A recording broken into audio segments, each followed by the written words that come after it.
On l'a appris en début de soirée, au moins 71 soldats ont perdu la vie. 50 assaillants ont également été tués lors d'une offensive contre un camp militaire situé à Inates, non loin de la frontière avec le Mali. Le bilan de cette attaque pourrait encore s'alourdir dans les prochaines heures. Le président nigérien Mahamadou Issoufou a interrompu sa participation à une conférence qui se tient en Égypte afin de regagner son pays en urgence.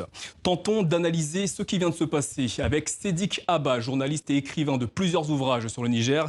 Bonsoir et merci d'être avec nous. Bonsoir. Inates se situe dans le Liptako-Gourma, la zone des trois frontières, un territoire où les groupes terroristes sont particulièrement actifs. C'est tout à fait exact. Dans la zone des trois frontières, c'est la frontière entre le Niger, le Mali et le Burkina qui est non loin. Et les mouvements djihadistes ont trouvé là un repère dans lequel ils se faufilent. Avant le Niger, il y a eu des violentes attaques répétées contre le Mali entre fin octobre et début novembre. Ensuite, avant cela, il y a toutes les attaques répétées contre le Burkina Faso. C'est dire que c'est une zone de concentration de l'activité djihadiste, cette partie dite de la zone de trois frontières, d'ailleurs qui concentre aujourd'hui l'attention de toute la lutte antiterroriste, que ce soit les pays du G5 Sahel ou leurs partenaires.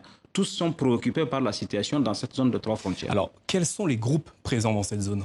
Oui, les groupes présents dans cette zone, c'est le groupe le plus actif. Il y a par ordre d'ancienneté AQMI, Al-Qaïda au Maghreb islamique, qui est une émanation du groupe salafiste pour la prédication et le combat, qui est d'origine algérienne. Ensuite, après ça, il y a eu le groupe pour le soutien à l'islam et aux musulmans, qui est une fédération de groupes que le Malien Iyad Agagali, le fondateur de Ansardine, a créé, qui fédère un certain nombre de mouvements. Et enfin, il y a le non moins important État islamique dans le Grand Sahara de Abu Walid al-Sahraoui, qui est une dissidence de la branche de Ben Mokhtar, de Mokhtar Ben Mokhtar. Et c'est ce groupe-là aujourd'hui qui semble être le plus actif de tous les groupes dans cette partie sahélienne. Qu'est-ce qui pourrait expliquer cette offensive? S'agit-il d'une revanche? Oui, on peut le penser. Comme vous savez, récemment, l'armée nigérienne a prêté son concours à l'armée malienne lorsqu'il y a eu une attaque violente au Mali et les Nigériens ont porté secours aux Maliens, ont récupéré les blessés et les victimes.